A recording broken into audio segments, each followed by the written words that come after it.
archivo. Hemos recorrido ya muchos caminos, algunos más antiguos que la propia memoria de las estrellas. Hemos visto cómo los Necrontyr, malditos por su sol, se alzaron contra los ancestrales en la guerra en el cielo, para luego condenarse a sí mismos al frío silencio de la eternidad. Hemos contemplado cómo los Aeldari, orgullosos y magníficos, llegaron a dominar la galaxia entera para después sucumbir a los excesos que engendraron a Slaanesh. Hemos escuchado el eco eterno de los orcos, plaga verde y brutal, que nunca muere, siempre presente en cada rincón de la galaxia. Y hemos presenciado en Terra cómo el emperador comenzaba a forjar su imperio rodeado de sus custodes, los guardianes dorados de su voluntad. No es extraño, entonces, que muchos piensen que la historia de la humanidad se sostiene solo sobre la figura del emperador. Pero yo os diré algo: no hay imperio sin Marte. Porque mientras en Terra se proclamaba la unificación, en el planeta rojo ardía un culto tan poderoso como antiguo, el culto Mechanicus, y fue de esa alianza, más que de ninguna otra, de donde nació la fuerza que permitió al emperador alzar su estandarte sobre las estrellas. Recuerdo un tiempo en que el conocimiento era libre, en que los ingenieros hablaban el lenguaje de la ciencia, no el de la plegaria. Pero la vieja noche lo arrasó todo: redes interestelares, tecnologías impensables, maravillas que hoy serían milagros. El universo se sumió en oscuridad, y los que sobrevivieron a aquel naufragio no fueron los sabios, sino los fanáticos. En Marte, la ciencia no murió, pero quedó encadenada. Cada máquina se convirtió en un altar, cada fórmula en un credo, cada motor en un dios dormido al que había que despertar con oraciones y ritos. Ese es el corazón de la paradoja del Adeptus Mechanicus. Son los guardianes del conocimiento más vasto que ha existido jamás, pero también sus prisioneros.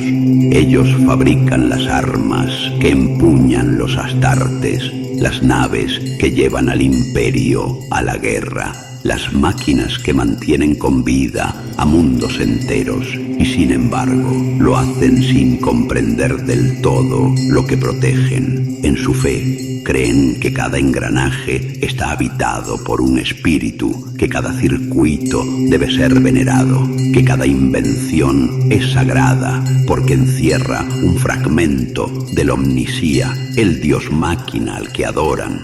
El emperador supo que no podía ignorarlos.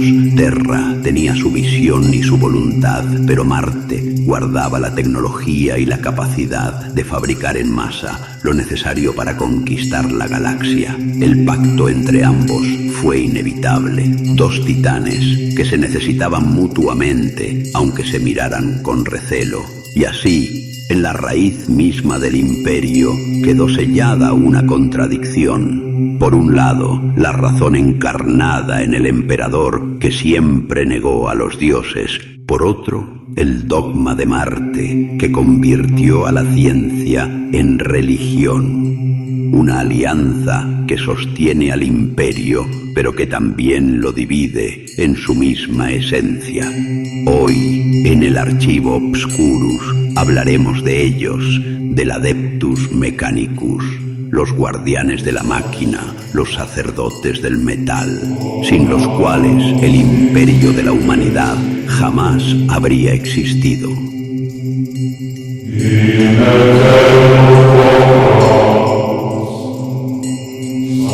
Marte, el planeta rojo, no siempre fue el mundo forja que hoy conocemos.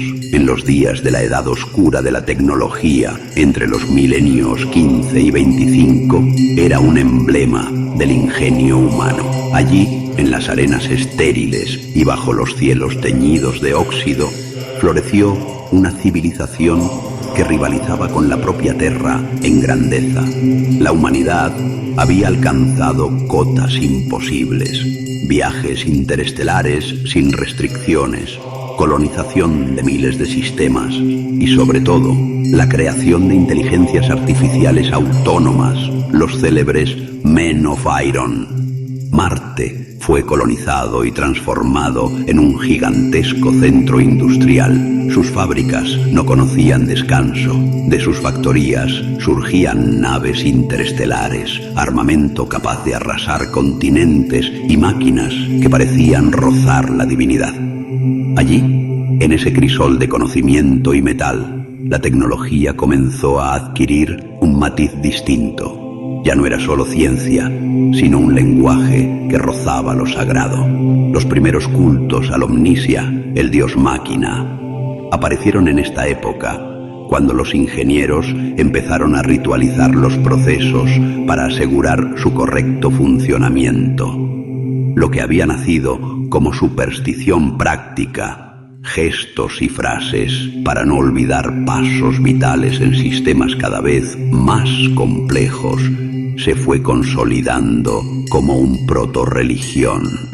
Pero aquella edad de oro no duró para siempre. Con el milenio 25 llegó el cataclismo, la era de los conflictos.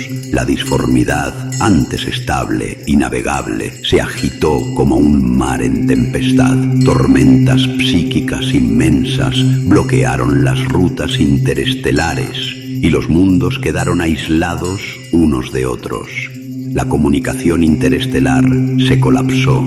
Imperios enteros se hundieron en la anarquía y las maravillas tecnológicas se perdieron con rapidez. La propia creación de los Men of Iron se volvió contra la humanidad. Máquinas pensantes que habían servido fielmente se rebelaron, desatando guerras que borraron mundos enteros. La promesa de eternidad tecnológica se convirtió en una pesadilla de acero y sangre. En medio de ese caos, Marte quedó aislado, desconectado de la red que lo alimentaba. Sin embargo, el planeta rojo sobrevivió. Sus habitantes comprendieron que, sin comunicación con otros mundos, el conocimiento se perdería irremediablemente si no era preservado. Y lo preservaron a su manera, no como ciencia, sino como dogma. Nació oficialmente el culto al Omnisia. Para los supervivientes, las máquinas no eran meros instrumentos, sino reliquias divinas que debían ser veneradas y mantenidas mediante ritos sagrados. Los tecnosacerdotes surgieron como la nueva casta dominante. Mitad hombres, mitad máquinas, asumieron el deber de custodiar los secretos de la tecnología. Cada circuito era un misterio sagrado, cada arma un altar. La experimentación y la innovación fueron sustituidas por la repetición ritual de procedimientos ancestrales. Lo que no podía ser comprendido se aceptaba como voluntad del dios máquina.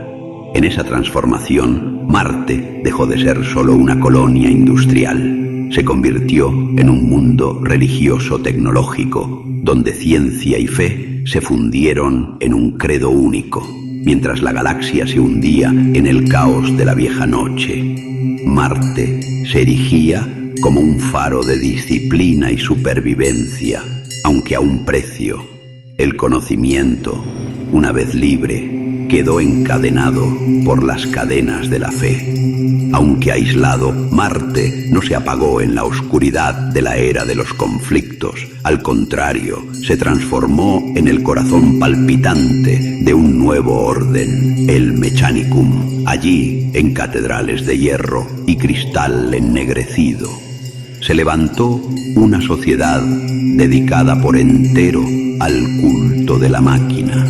El poder del Mechanicum no se limitaba a Marte. Aún en medio del caos de la vieja noche, algunos de sus colonos y expediciones habían logrado mantener enclaves leales, los mundos Forja. Cada uno era una fortaleza industrial, capaz de sostenerse por sí misma, y juntos formaban una red dispersa pero resistente. En esos planetas, el dogma de la omnisia floreció con idéntica fuerza, y aunque separados por tormentas disformes, mantenían el mismo objetivo: conservar el conocimiento prohibido y producir sin descanso.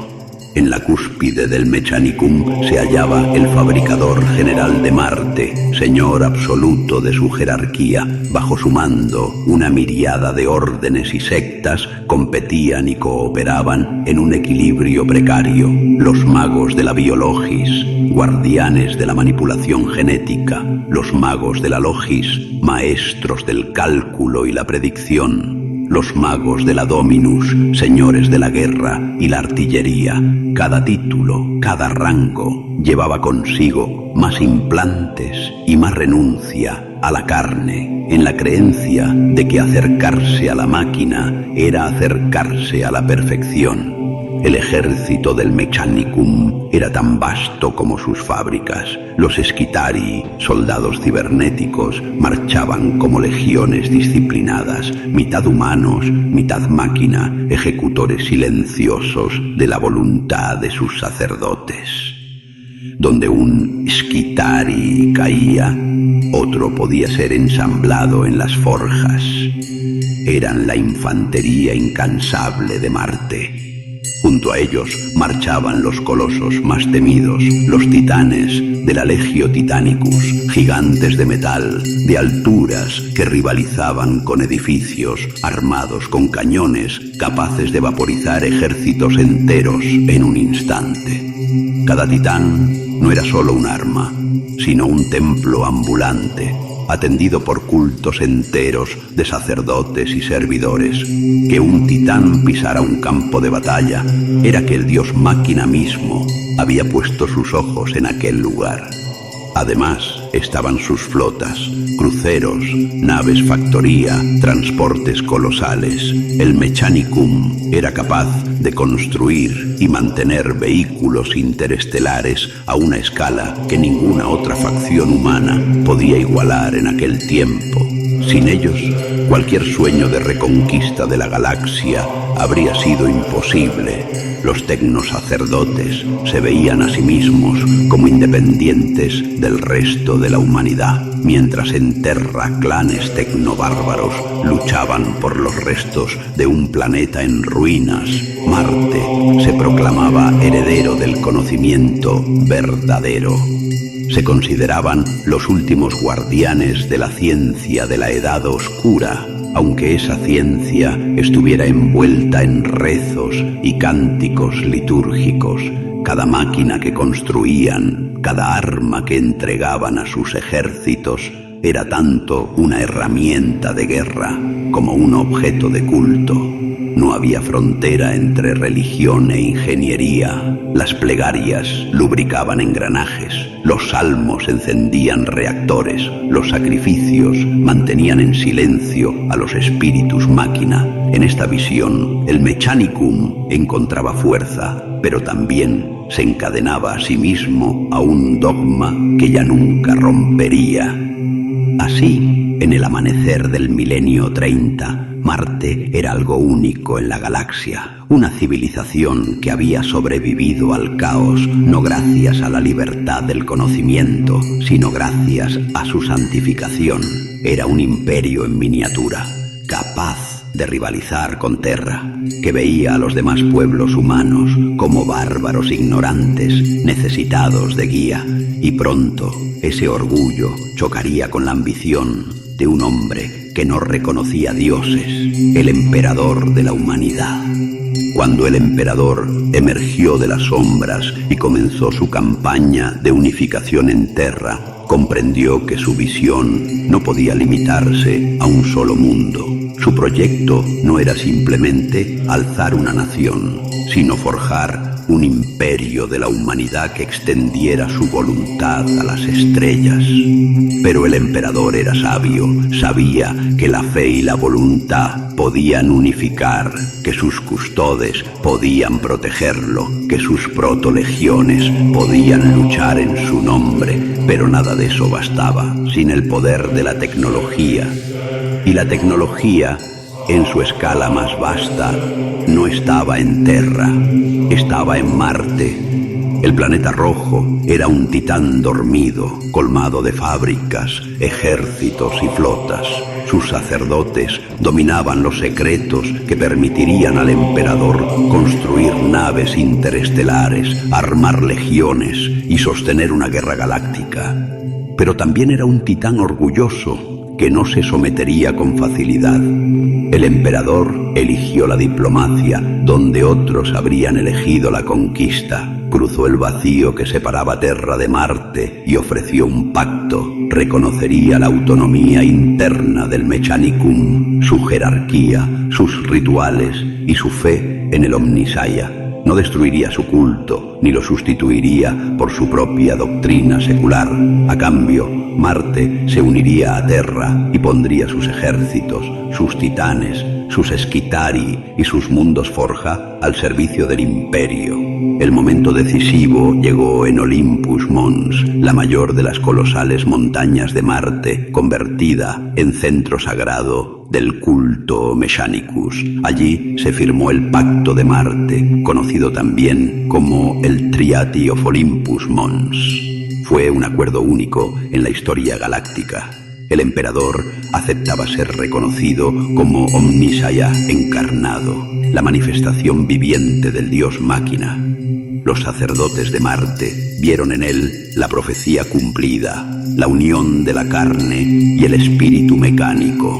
Con ese gesto, Marte no se rindió, sino que se alzó junto a Terra como su igual. El Mechanicum obtenía autonomía religiosa y administrativa, conservando su culto, mientras el Imperio recibía lo que más necesitaba, el poder de la industria marciana. Desde aquel día, las fuerzas del Mechanicum pasaron a engrosar la Gran Cruzada. Titanes caminaron junto a los Astartes, flotas marcianas surcaron la galaxia bajo el estandarte del águila imperial.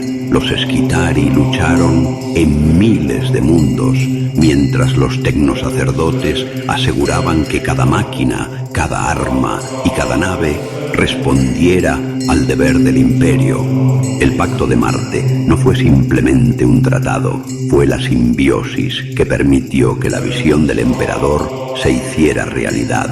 Una alianza que sostuvo la expansión humana, pero que sembró también una contradicción irresoluble. El emperador, que negaba la existencia de los dioses, aceptaba ser proclamado como uno. La firma del Pacto de Marte cambió para siempre el destino de la humanidad. Hasta entonces, Terra era una potencia en ascenso, unificando su propio mundo con la fuerza del emperador y sus custodes. Pero con Marte, la humanidad obtuvo algo que ninguna ideología, ejército o fe podía ofrecer: la capacidad de construir el futuro.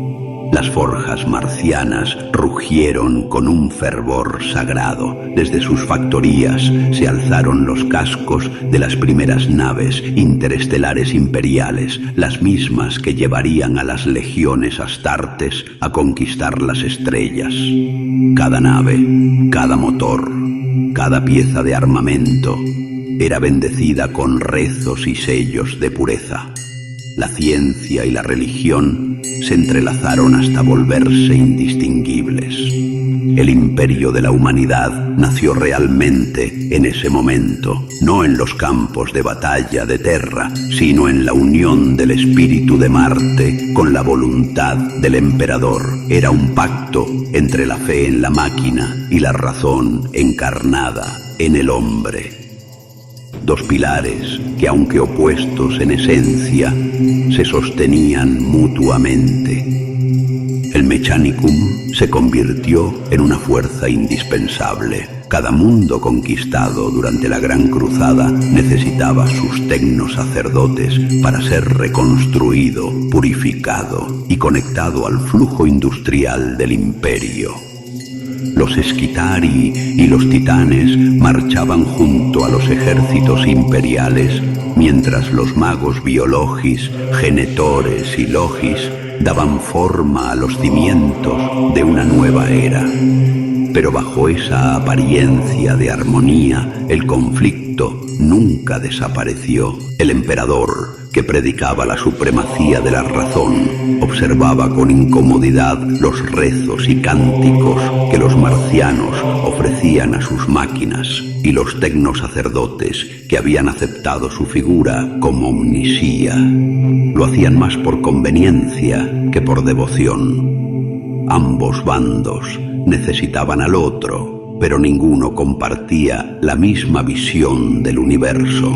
Esa paradoja quedó grabada en el alma del imperio. Cada motor rugiente, cada servo entonado, cada implante y cada procesión de magos binarios repite esa dualidad: ciencia y fe, carne y acero, lógica y dogma. El imperio prospera porque ambos polos coexisten, aunque su unión sea tan tensa como un cable a punto de romperse. Los tecnosacerdotes del Adeptus Mechanicus siguen venerando el misterio de la máquina, convencidos de que en cada engranaje habita una chispa divina. Los hombres del imperio siguen usando esas máquinas sin comprenderlas del todo, rezando a sus motores como a santos antiguos, y el emperador calla, quizá porque entiende que la humanidad no puede sobrevivir sin la fe, aunque sea una fe forjada en acero.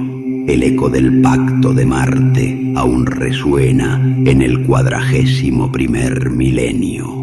Cada vez que un titán camina, que una nave parte hacia la disformidad o que un Skitarii enciende sus armas bajo la mirada de su Magus Dominus, el imperio revive aquella alianza primordial, una alianza nacida no del amor ni de la fe, sino de la necesidad.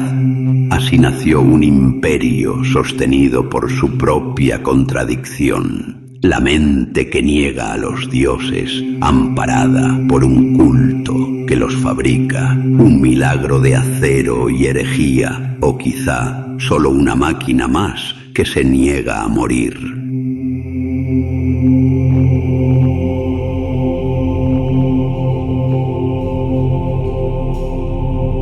Marte despertaba bajo un amanecer de polvo rojo y ceniza metálica. La luz filtrada por la tormenta perpetua teñía el horizonte de un resplandor cobrizo, mientras el aire vibraba con un rumor grave, como si el planeta entero respirara a través de miles de pulmones mecánicos. Desde las cumbres ennegrecidas del Olympus Mons, el corazón de la forja sagrada, el sonido de los reactores se extendía por los valles como una letanía sin fin. No había pájaros ni viento, solo el zumbido de las máquinas que nunca dormían.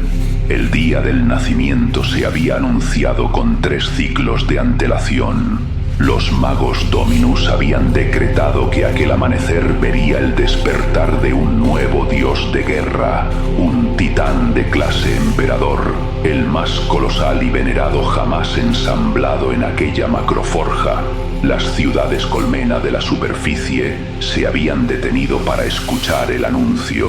En los túneles inferiores, los tecnoacólitos encendían inciensos de aceite bendito y entonaban salmodias binarias que ascendían en columnas de humo verde hacia los cielos oxidados. Entre aquel ruido de plegarias y metal, el Magus Dominus Venerax caminaba sobre una pasarela suspendida a más de 200 metros del suelo de la forja. Su silueta era la de un gigante de acero y carne, un cuerpo retorcido en una sinfonía de implantes, servoarneses y tubos respiratorios. Sus ojos, 2 lentes de zafiro cibernético, se movían al unísono con los sensores ópticos de sus servidores. A cada paso, los acólitos se apartaban con reverencia y temor. Venerax se detuvo frente a una de las plataformas principales, donde cientos de obreros mecánicos ajustaban los sistemas de artillería del Titán. Los cañones del bastión dorsal sobresalían como columnas de una catedral invertida, sus superficies grabadas con oraciones en binario puro. El aire era denso, impregnado de ozono, sudor y vapor químico. Un enjambre de servocráneos flotaba alrededor del Dominus, repitiendo letanías que parecían a la vez rezos y ecuaciones. El hierro es la carne del Omnisia. Sus arterias laten en cada conducto. Su respiración es el humo de la forja. Recordad, acólitos, toda chispa que nace del metal es una bendición y cada error una blasfemia. No existe línea entre la ciencia y la fe, porque ambas son su lenguaje. Su voz, amplificada por el modulador de su garganta, resonó en los muros de la factoría como un trueno contenido. Los acólitos respondieron con un murmullo coral de aprobación, agachando sus cabezas cubiertas de máscaras. El Dominus siguió avanzando, acompañado por una procesión de servidores que arrastraban relicarios y fragmentos de antiguas máquinas. Su caminar era lento, medido, casi ritual. El sonido constante de los martillos neumáticos marcaba el ritmo del día. Cadenas, pistones, campos de plasma, todo se movía al compás de una maquinaria que era tanto industria como misa. Cada gesto era una oración, cada cálculo una forma de adoración. La vida del Mechanicum no era una existencia libre, sino un credo ejecutado con precisión. En las alturas, sobre una plataforma de observación rodeada de pantallas de datos, otro hombre observaba en silencio. El Archmagos Logis Calterón, supervisor de los sistemas de control, seguía cada movimiento del Dominus con atención analítica. No llevaba símbolos de devoción ni incensarios, solo un bastón de control cubierto de runas de datos. Sus ojos naturales, aún conservados, parpadeaban con una mezcla de fascinación y escepticismo. 100.000 almas trabajan para encender un solo corazón, 100.000 rezos para que un cálculo sea exacto, fe y precisión, siempre inseparables, siempre enfrentadas. Quizás no haya diferencia entre una ecuación perfecta y una plegaria sincera, salvo el resultado. Su asistente, un tecnosacerdote joven con un rostro apenas marcado por implantes, se acercó con cautela. Señor, los sistemas de enlace del núcleo esperan su aprobación final. El Dominus ha ordenado una purga en el sector 4. Parece que un acólito ha invertido los parámetros de flujo. Entonces la purga era necesaria. En Marte, la fe exige pureza, incluso en el código. Durante un instante, sus ojos se cruzaron a través del humo y las pantallas. Venerax desde abajo, envuelto en fuego y salmos. Calterón desde arriba, entre la fría lógica de los algoritmos. Ninguno habló, pero ambos comprendieron que aquel día no era solo el nacimiento de un titán, era la culminación de dos visiones del mismo Dios. El rugido de la forja creció, llenando el aire con un estruendo tan vasto que parecía un canto. Desde las bóvedas más altas descendía un resplandor rojizo, filtrado entre columnas de vapor y polvo de óxido. Las máquinas coreaban su himno eterno. Los acólitos respondían con sus rezos binarios y la montaña entera temblaba bajo el peso del nacimiento. Marte alzaba su voz. En aquel amanecer, entre fuego y acero, un dios estaba naciendo. El amanecer marciano avanzó sin distinguir horas ni pausas. En la forja, el tiempo no transcurría, se fundía. Cada ciclo era idéntico al anterior, un torrente de movimiento continuo donde miles de brazos mecánicos, humanos y servoasistidos trabajaban en sincronía perfecta. Las líneas de ensamblaje eran pasillos de luz y sombra que se extendían más allá de la vista, donde el calor del metal fundido se mezclaba con el olor del aceite y la plegaria. Los tecnoacólitos formaban procesiones ordenadas entre los pilares de la factoría, entonaban salmos binarios mientras llevaban incensarios que exhalaban humo verde y aceites perfumados. Servidores decrépitos, encorvados bajo el peso de herramientas sagradas, golpeaban el metal con precisión matemática. Cada martillazo era un rezo, cada chispa una ofrenda. En el centro de aquel orden caótico, el Magos Dominus Venerax avanzaba como un sacerdote entre fieles, revisando los conectores de energía del coloso. El sonido de sus pasos metálicos se confundía con el zumbido de los generadores, y su presencia imponía un silencio reverente. El error es ruido. El ruido ofende al omnisía. Recordadlo siempre, hijos del acero. Cada cálculo debe ser plegaria, cada movimiento, ofrenda. Si dudáis, silenciaos. Si falláis, purgaos. La perfección no es un ideal, es una deuda que nunca termina de pagarse. Los acólitos respondieron con una reverencia mecánica. Uno de ellos, apenas un aprendiz cubierto por una túnica roída, titubeó al conectar un enlace de plasma. Un pequeño destello azul recorrió el conducto. Un fallo mínimo, insignificante para cualquier observador, pero no para el Dominus. Venerax giró lentamente la cabeza. Los sensores de su máscara emitieron un zumbido bajo mientras lo observaban. ¿Temes, acólito? El joven asintió con torpeza, su voz temblando entre el ruido. Solo el calor, señor. Me cegó por un instante. Entonces el calor no es tu enemigo, es tu maestro, pero un maestro exige tributo. El Dominus extendió una garra servoasistida y desconectó el respirador del acólito. Durante un breve instante, el aire se llenó de un silbido tenue, como un suspiro que se apaga. El cuerpo se desplomó en silencio, y los sirvientes cercanos retomaron su labor sin levantar la vista. No hubo gritos, ni reproches, ni pausas. Solo un ajuste necesario en el flujo de la producción. Desde las alturas, sobre una plataforma de control suspendida por campos gravitatorios, el archmagos Logis Calterón observaba la escena a través de una lente esférica. Sus ojos se entrecerraron y un leve tic agitó la comisura de su rostro aún humano. El Dominus no mata por ira, mata por eficiencia. No hay crueldad en su acto, solo cálculo. Y sin embargo, la ecuación es imperfecta. El miedo introduce un margen de error, y el error, aunque pequeño, siempre se propaga.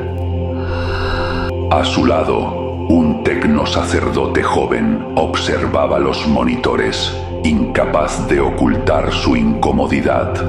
Señor, ¿no sería más eficaz reducir el número de rezos?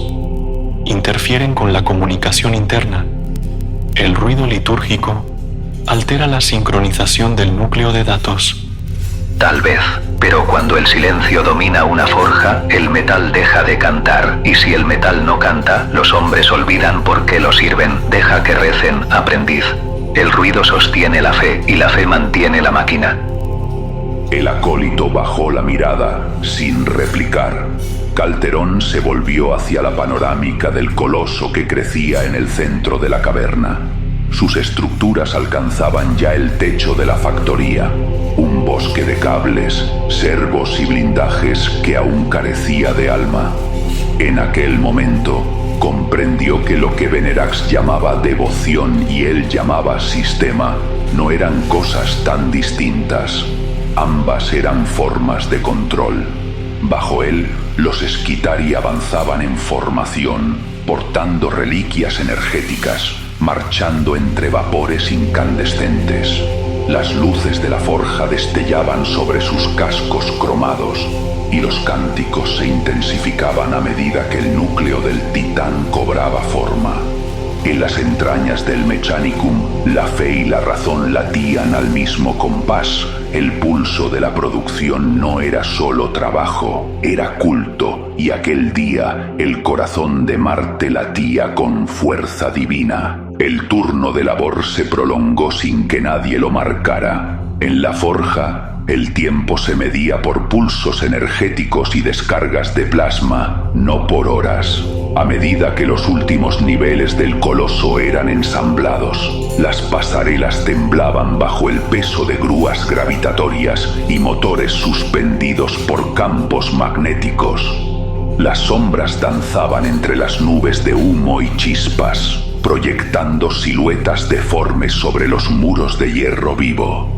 En el corazón de aquel torbellino, una cámara custodiada por centinelas Skitarii resguardaba el núcleo de ignición. Allí, bajo un arco de cobre y runas incandescentes, los dos magos se encontraron. Venerax llegó primero. Su respirador exhalaba un vapor denso que olía a incienso y aceite. El Dominus avanzó sin mirar a nadie, rodeado de drones que flotaban como espíritus obedientes. Su mirada se clavó en el núcleo central del Titán, aún inerte, una esfera de metal transparente en cuyo interior dormía la promesa del despertar. Calteron apareció poco después, escoltado por un par de asistentes cargando tablillas de datos. Se detuvo junto a él sin necesidad de saludo. Ambos permanecieron unos instantes en silencio, contemplando el reactor que pronto daría vida a la máquina. La semilla está lista, solo aguarda el soplo divino. Cuando la luz del Omnisía atraviese este núcleo, su espíritu descenderá y el coloso caminará. O, si preferís llamarlo de otro modo, cuando la transferencia de plasma alcance el umbral de fusión estable, los circuitos responderán. No hay espíritu que descienda, solo energía que se transmite. El Dominus giró lentamente la cabeza hacia él. En los lentes azules de su máscara, las luces reflejaban la imagen del Archmagos como un espectro dividido. Nombras la energía y olvidas su fuente. El Omnisía es el flujo y el equilibrio. No hay cálculo que exista sin fe que lo guíe. Y sin cálculo, la fe se convierte en superstición. No fue el emperador quien nos enseñó a dominar la materia a través del entendimiento, no del misticismo. El aire vibró. La tensión entre ambos no era de ira, sino de convicción. Dos polos opuestos del mismo credo, como polos magnéticos que se atraen y se repelen al mismo tiempo. A su alrededor, los acólitos fingían no escuchar, pero sus manos temblaban al ajustar los instrumentos. El emperador es el elegido del Omnisía, no su negación. La comprensión sin reverencia es orgullo, y el orgullo, joven Logis, precede a la herejía. ¿Herejía? No, Dominus. La herejía es la ceguera. La máquina no escucha rezos, responde a comandos. Y si alguna vez escuchara algo más, entonces sí deberíamos temerla. Durante unos segundos solo se oyó el zumbido constante de los núcleos de energía y el golpeteo lejano de los martillos automáticos. Las luces del reactor pulsaron débilmente, como si respiraran al compás de la conversación. La máquina escucha, siempre lo ha hecho, no con oídos, sino con propósito. Cada engranaje, cada chispa, responde al eco de su creador. La ciencia es su idioma, la fe, su voz. Quizás, pero me pregunto si el día en que una máquina hable por sí misma, seguirá usando vuestra lengua, o si inventará otra que no comprendamos. Sus miradas se cruzaron por un instante. Ninguno alzó el tono. Ninguno intentó imponerse. En aquel silencio cargado de energía, ambos comprendieron que se necesitaban mutuamente. La fe para sostener el alma del titán y la razón para que su cuerpo no colapsara. En torno a ellos, los acólitos reanudaron su actividad. Los drones se deslizaron sobre las líneas de ensamblaje, descargando piezas de adamantio. Desde las profundidades de la forja ascendía el rumor del trabajo colectivo, un canto hecho de esfuerzo, cálculo y adoración. Las brasas del amanecer se apagaban tras los cristales blindados. Marte no conocía descanso. En las entrañas del planeta, la vida continuaba latiendo al compás de una máquina que, aún dormida, ya comenzaba a soñar. Las campanas del ciclo final resonaron a través de la forja como un eco mineral. Las luces descendieron hasta volverse rojas y las columnas de vapor se elevaron en espirales que parecían plegarias ascendiendo hacia los techos infinitos del Olympus Mons. Miles de acólitos se arrodillaron al unísono, inclinando sus frentes metálicas mientras el aire se saturaba con el olor a ozono y sangre vieja del metal. En el centro de la catedral de acero, el titán aguardaba. Su cuerpo colosal emergía de la penumbra como una montaña viva, cubierto de cables y blindajes.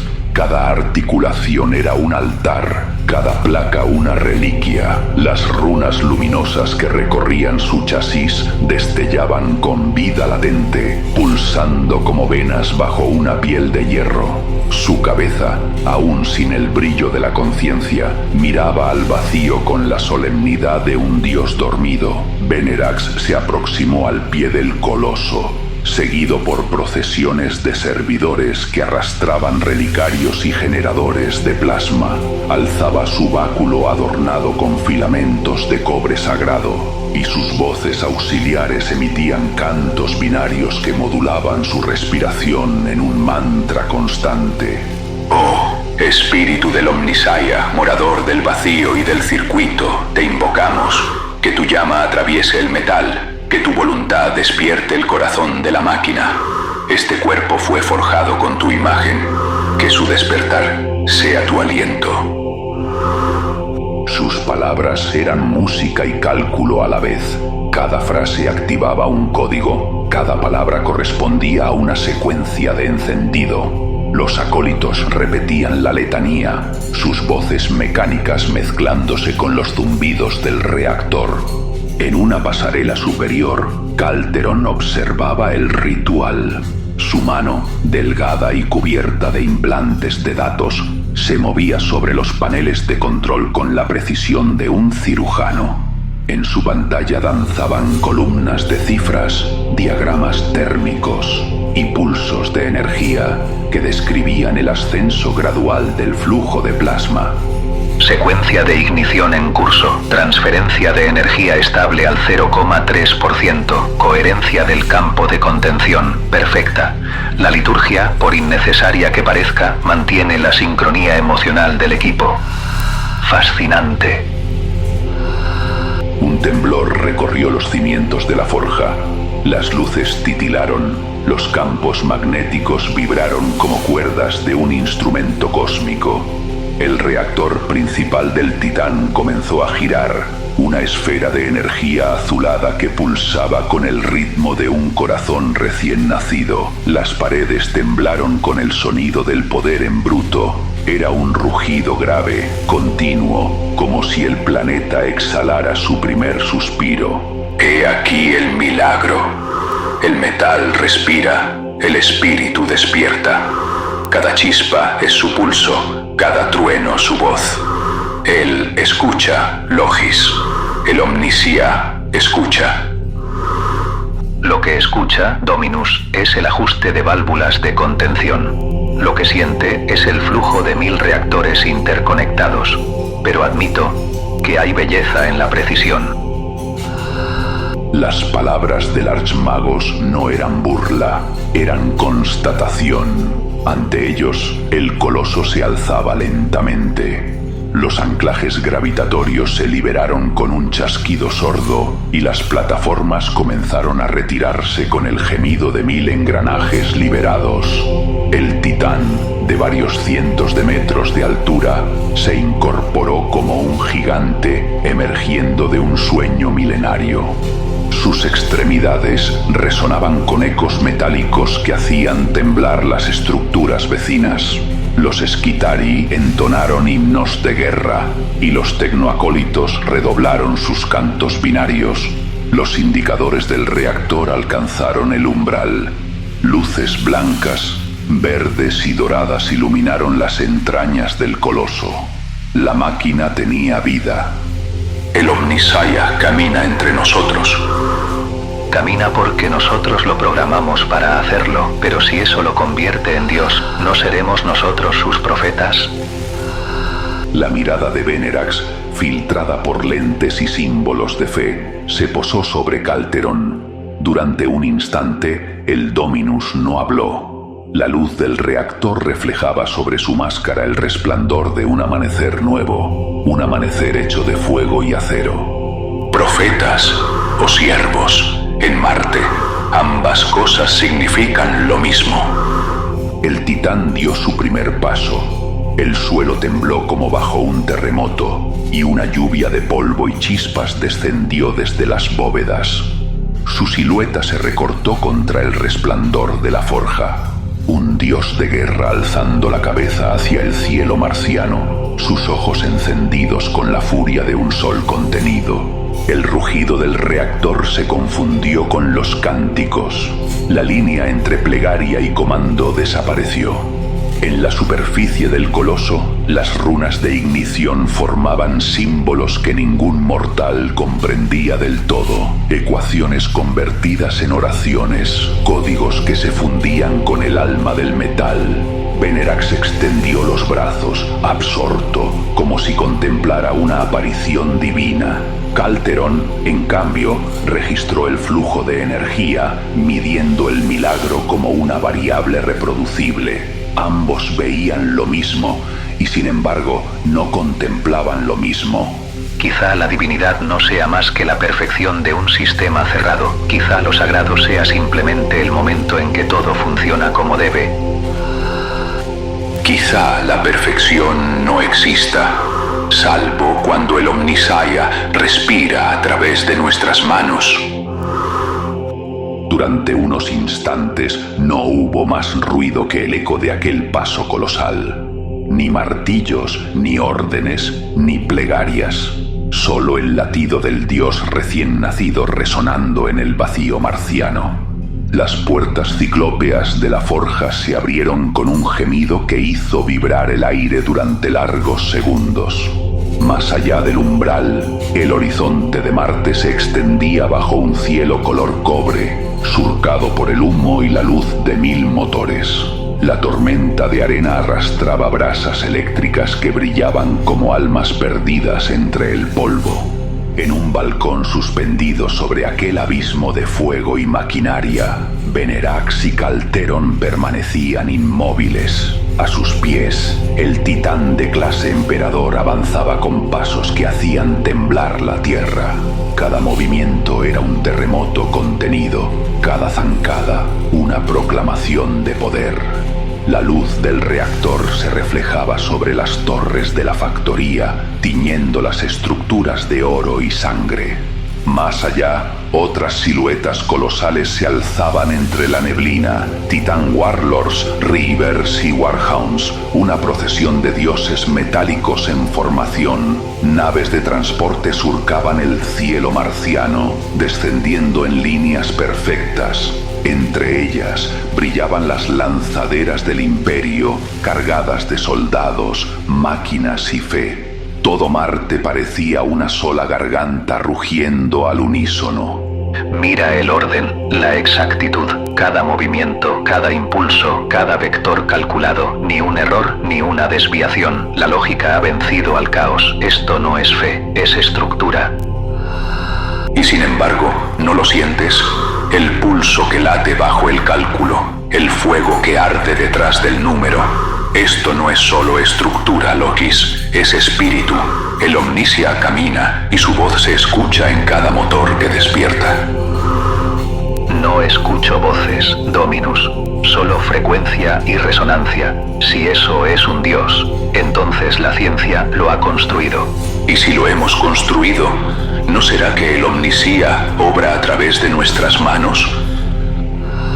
Durante unos segundos, el viento de las turbinas ahogó toda palabra. El cielo se llenó de naves ascendiendo entre columnas de fuego.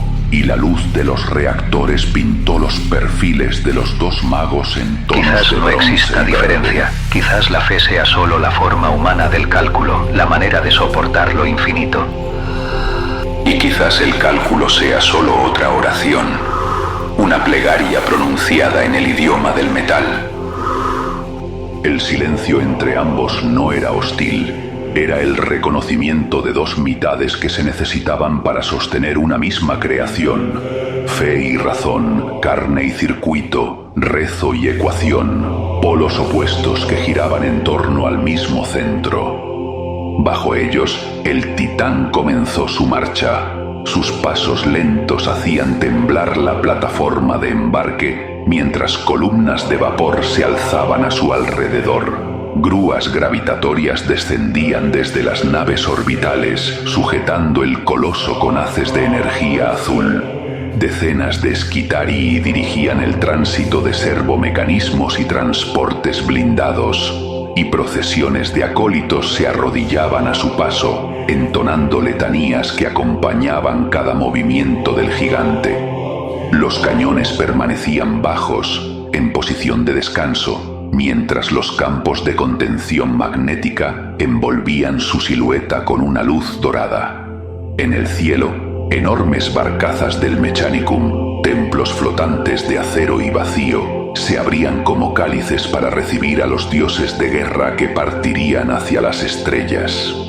He aquí el canto del Omnisia. He aquí la perfección del diseño. Así se alzó el imperio del hombre.